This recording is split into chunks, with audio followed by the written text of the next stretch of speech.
Hi, everybody. Good evening. And first, I'd like to start by introducing myself and the rest of the people that are here. My name is Barb Pullen, and I'm the Vice President of the Women Caucus for Art, the Colorado chapter. And also joining us is Annette Coleman. She is one of our committee liaisons, and she's also a past president. And there's Jean Smith, who is our treasurer, and she handles our memberships. She's one of our longest members that have been in the group. Annette's right behind her. And then we have Carrie McKenna, who is a fairly new member to our organization, who also co-hosted with me to organize and curate our current show that is at 40 West. And then most of you know Liz Black. She's the director of 40 West Arts and 40 West Art District. And she is currently showing us some of what the show is going on right now. So we're going to talk a little bit about our organization. And first is our mission statement, and pretty much what we stand for is to create community through art, education, and social activism by supporting women artists, and by creating leadership opportunities, and by offering exhibition opportunities. Our local Colorado chapter currently has 77 members of women artists within Colorado. We've been an active chapter since 1990, and this year we're currently celebrating our 30-year anniversary. We meet, I know, pretty cool. We meet once a month for a members meeting where we welcome new and potential members. We plan events and exchange ideas, give and offer support to our artistic ventures that we like to have. Our social events are also organized by the board throughout the year. And we collaborated on our current show called WCA Colorado Chapter Member Small Works Exhibit that is currently exhibiting at 40 West Art Gallery.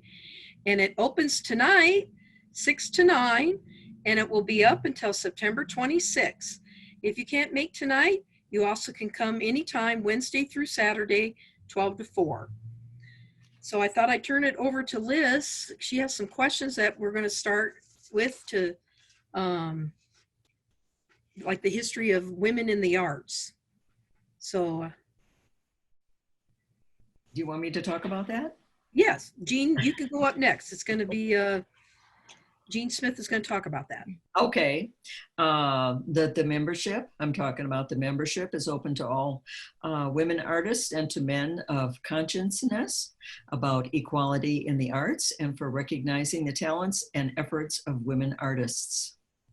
The Women Caucus for Art was founded in 1972 at the annual meeting of the College Art Association, that's the CAA, and was known as the Women's Caucus for the College Art Association at the beginning. In 1975, WCA became a separate organization and retained its affiliation with the CAA, but functions now as an independent entity with its own structure and bylaws. Currently, the headquarters for WCA National is in New York City, and they invite multidisciplinary, multicultural memberships of artists, art historians, students and educators, gallery and museum professionals, and others involved in the visual arts. The emphasis is focused on the enormous contributions of women and people of color throughout the history of art, as well as women working in the visual arts and currently professionals today. We have an established national network through research, exhibitions, conferences, and honor awards for achievement. Good. That's it. Annette, if you wanted to talk a little bit about some of the projects that we have going on currently right now. One of them is called Artists in Captivity. Yes, Artists in Captivity was a book we put together during the early days of the pandemic when we were all hunkered down in our studios creating work. We made work specifically about this time or showcase the work that we were producing during this time. So there are 20 of our member artists, and you can find that book on our website, which is wcaco.org. And under events, there's a whole listing of everything that we do. I believe, Barb, you received the book today. So it's a very simple book that has, and Barb just opened it to my totem sculpture. That's a stained glass sculpture and a close-up of it.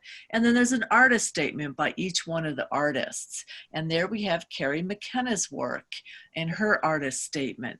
So one of the nice things about this is it really captures what we were going through in the early part of the pandemic. And there we have Barb Pullins. So and then I bet you the next would be Jean Smith. But, and so the artists that are here talking to you today have their work featured along with other members. The second thing I'm going to talk about is we have a book club. And that is once a month on the second Wednesday of the month. And we have various members host the book with me. And one of the books that's coming up this next Wednesday is called Color by Victoria Finley. And I would suggest any artist get this book because there are tales in here about specific colors and what they're made out of. I'm going to read just a very simple one here to kind of pique your interest. The legends of Robin Hood and his merry men, for example, describe them as wearing Lincoln green. I had always imagined it to be for camouflage, but the truth is they were wearing it to show off. The green cloth was for the pride of Lincoln, made of woad, a blue plant, and weld, a yellow one. It was also called gaudy green, and it was expensive. Wearing it was a way for legendary bandits to laugh at Nottingham rivals and show how they were stealing from the rich to clothe the poor. So color in our political life has always been there. So anyway, this is next Wednesday. You don't have to read the book. Just let me know on the website that you'd like to join the discussion. Because it will be very interesting and lively. The next month we have Miss O'Keefe, and this is the final sort of days of Georgia O'Keefe and the Caretaker. And I think I have time to read another short clip. And this was very late in Georgia's life when she was blind. Her hearing wasn't very good. At this point, there was only one book O'Keefe wanted to be read to from, and that was Kandinsky's concerning the spiritual in art. She could only take 1 or 2 sentences at a time, but then she would talk about it. And then she'd say she knew it and would murmur, "Oh, yes, yes." And her face would relax. She would be very quiet for some time and then want to hear another sentence. So just a really delightful look at the passing of one of our great artists. Women artists, by the way. Yeah, very good. We have a couple more things that Carrie's going to talk about, a couple of programs that we offer to members. So WCA, one of our missions is to support women artists, and a couple of the ways that we do that is one through the Darlene Cuny Scholarship, which grants 2 scholarships a year based on need and qualifications for a year-long membership to the WCA CO. Members are asked to submit the names of anyone who may be interested in this scholarship.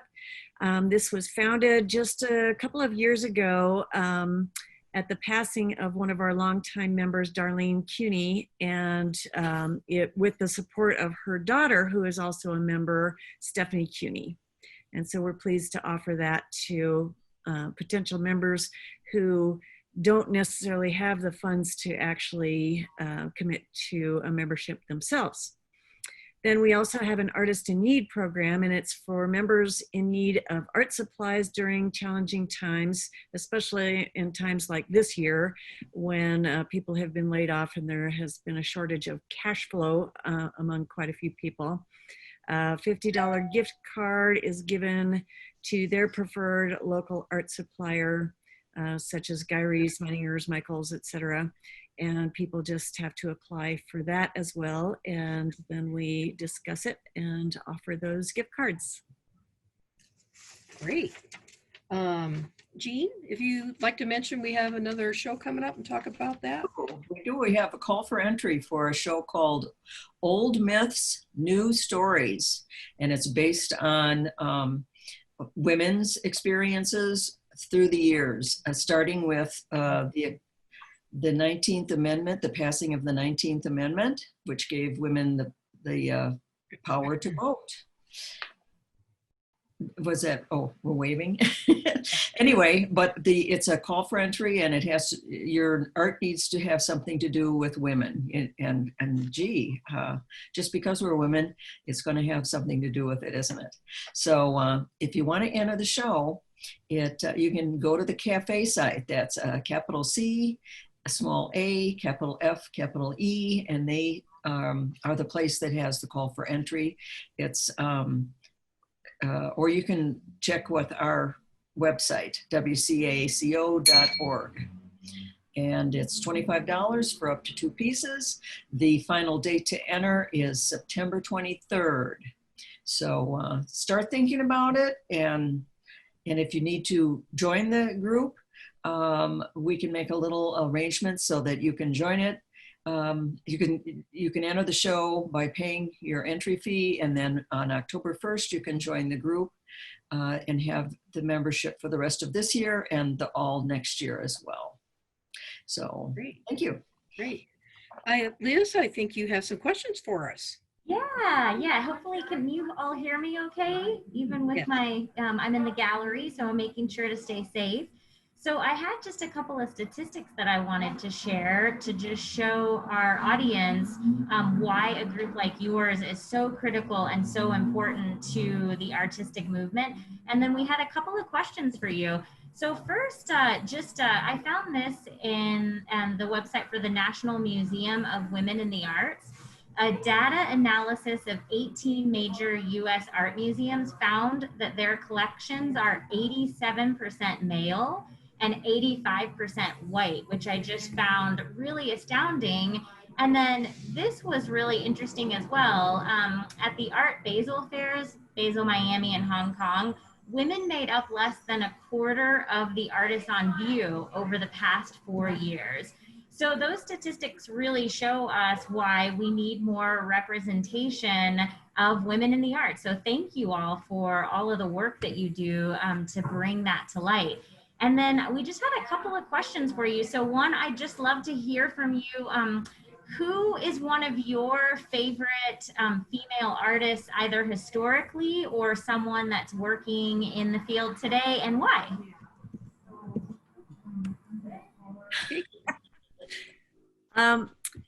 Helen Frankenthaler is one of my favorite artists from the 60s. She was an abstract expressionist in New York during the same time that Pollock and de Kooning and all those people were working, that we knew are household names. But the women were also working at that time. And in 2016, there was a major exhibition of women in the arts, women of abstract expressionism at the Denver Art Museum. And I must have gone to it 6 times. And while I was there, I just kept being struck by the quote from Helen Frankenthaler, which is, "The first rule, no rules." And I kept coming back to my studio wondering what the heck that meant for me. And it really actually changed my artwork considerably from that moment on, because I had these ideas about what you should do and what you can't do, and how to, if you want to be taken seriously as an artist, what you need to do. And it just freed me up completely, and my art has just changed dramatically because of that. Well, one of my favorite artists is a photographer that I just met a couple years ago during the month of photography. She had an exhibit at Walker Gallery, and her name is Jane Fulton Alt. You can find her on Instagram, but her not only just her photography, but the stories that she writes and puts with them are pretty profound. And she did a series where she would go out with firefighters when they were doing preventive maintenance and fires and stuff. So all of her photography is shot with smoke and this incredible mood that happens. And I got very inspired by her. She also does a lot of grid with her work, where she'll take a full moon and she'll grid it out and do some different things with it. So being a photographer, that is who I gravitate more towards. And she just really inspires me. So that's what Jane Fulton Alt's her name. So Jean, Annette. Anybody else? Well, I can say I was just thinking of different women artists, and one of my earlier people that had an influence on me is Sass Colby. She's still alive and still doing art. She's kind of retired now, I think, but she did a workshop at Anderson Ranch, and I went to Anderson Ranch and took her workshop. And that was where I found out about mail art, where you decorate a postcard and send it off to somebody, and there are mail art shows and stuff like that, and it got me into doing it. I haven't done it recently, but it was pretty fun. And she also did book art, and we took things and cut things up and did things with books. But yeah, kind of like Gary says, you get inspired by somebody, it changes your life a little bit and frees you up to to just do it. Well, and I was influenced by Audrey Flack. She was a super realist back in the 70s with airbrushing, interesting imagery that would be like maybe lipstick and what would be on your dressing room table as far as makeup and earrings and things like that. And it was super realism. And then I went and looked her back up I don't know, maybe a few years ago when you could get online and find out everything about anybody. And she completely changed her body of work to these monumental big metal pieces. And again, when Carrie was talking about being freed up, it's like, you don't have to do the same thing. You can change your course of your body of work at any time. So I think that shows a lot of courageous movement for women, that you don't have to stay in a particular genre. You can do something very different. So that's what I got from Audrey. Thanks for sharing that. So another question that I have, or our group has for you, is it's kind of two-part, and you could answer just one piece of it or both. Have you ever experienced any discrimination as being a woman working in an artistic field? And or why do you think it's important for women to have equal representation in the arts? I have not been discriminated against, so I don't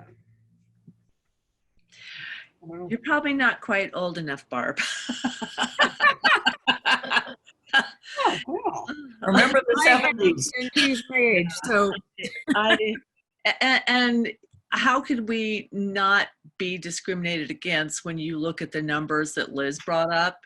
80% male, white, established male artists. There are very few women that can open those museum doors. A few more in the galleries, the big galleries. And that's why what's attractive here in Denver is we have a whole co-op system that enables women artists to represent themselves, show their work, change their body of work, be involved in the marketing of it. The Women's Caucus of Art can help you figure that out. we have long time members that have done almost anything. So come to a meeting and get to know a few people, and will change your life. Mhm. You bet. Yeah, actually, I'm going to just piggyback on Annette's comments. Is one of the reasons that Denver is a hotbed of cooperative membership-owned galleries is because there are relatively few commercial galleries here, and they're packed. They're full. So one of the ways that artists could start promoting themselves, getting their work shown, having opportunities to show and sell their work was through creating cooperative galleries that are membership owned and operated. So Denver has a very long 40-year history of creating these types of cooperatives, and there are currently, I think, 6 or 8 cooperative galleries in the Denver metro area right now that support anywhere from 10 to 50 artists each. So that's a lot of artists that are getting exposure and showing opportunities as well as sales opportunities through an alternative gallery type of situation. Thanks for sharing all that. And I think our final question for you is just what would you say to a female artist who is just starting out in her career or just coming into the Denver art scene? Any advice you'd give? Well, my first advice, I have done this quite a few times, especially with the younger generation, to please come to one of our meetings where we can help mentor you, show you how to curate a show, jury a show, put on a show, how to make your art more presentable, all types of information. Like Annette was saying, that we've done just about everything out there to do, and we have a lot of experience. So I feel that, well, that was one of the reasons why I joined. I was looking to gain some more experience, and I definitely have. So anybody else have something? I would say to somebody just starting out, do your best work, do it as often as you can do it, keep doing it, keep getting input, from people. Do they like it? Do they hate it? Are they getting a visceral reaction to it? Really question people and ask them about your work. What do they like about it or don't like about it? And listen, and don't let it affect you. Just keep doing your best work. When I was running an ad agency and marketing firm, I had very little time for my own art practice. So I got up at 4 o'clock in the morning and I worked till 7 almost every day in order to be able to have time for my vision. And that's what it takes. So this is not something where you're going to get discovered overnight. You're going to get discovered probably late in your career. But just keep doing your best work. I second that, definitely. And don't be afraid to try something different. I think that's another thing that we do in our group. Someone's doing something and the rest of us go, well, show us how to do that. I've never done that, We had a woman from Michigan came, and it wasn't that none of us had done any book art, but she does it all the time. And she was visiting a friend here in Denver, and she put on a workshop for us, and it was a lot of fun. We have brought a book and odds and ends and scrap paper and newspaper and whatever you had, and she brought a bunch of stuff, and we all kind of got turned on to that in a workshop that day. And of course there's other workshops too, and we're planning to have some more workshops. One of them is about Instagram. How many of you know about that? So our October meeting will all be about Instagram and how to use it more effectively. Or just start an account. Yeah. So I will say that starting out, one of the best pieces of advice I got that I still stick with today is to create art in series. So you've got an idea, you've got an image, you've got a style that you want to pursue. Make sure you do, 4 to 20 of that similar thing. So you see back here, I've got some trees happening, and then there's another series of other things over here, so that you do end up with a body of work that you can show. So my college professor actually talked about that, and it's one of the best and most important pieces of advice I ever got, and continue to do that today. And in the professional world of art, they want, everyone wants to see that you can do a body of work, not just one piece here and one piece there and blah, blah, blah. So most of us pursue that same idea, but you can have multiple bodies of work. So always continue to expand and grow and change and learn, and put that all in the artwork. Wonderful. Well, thank you all so much for being here today and for sharing with us about your organization and the work that you do. And I'll leave it open to you to end it any way you want. I just want to remind folks that the exhibit is up through basically the end of the month. And just a reminder, Barb already said it, but we're open Wednesdays through Saturdays from noon to 4. So we would love to see all of you in person to check out the amazing work by all of these women artists. And anything else you'd like to share, Barb, or? I'd just like to thank you for the opportunity to let us have the gallery and have our exhibit there, and also the opportunity to have this virtual tour. It's really nice. We do have a lot of stuff up on our website promoting this show. So if you'd like to see it and you can't make it down to the gallery, you can always check us out on our website, which is wcaco.org. And all of us are coming down there tonight. We'll be outside cheering us on. So come by if you can. If not, we'll see you around. Thank you. Thanks, Liz. Eddie. Thank you. Okay. Bye-bye.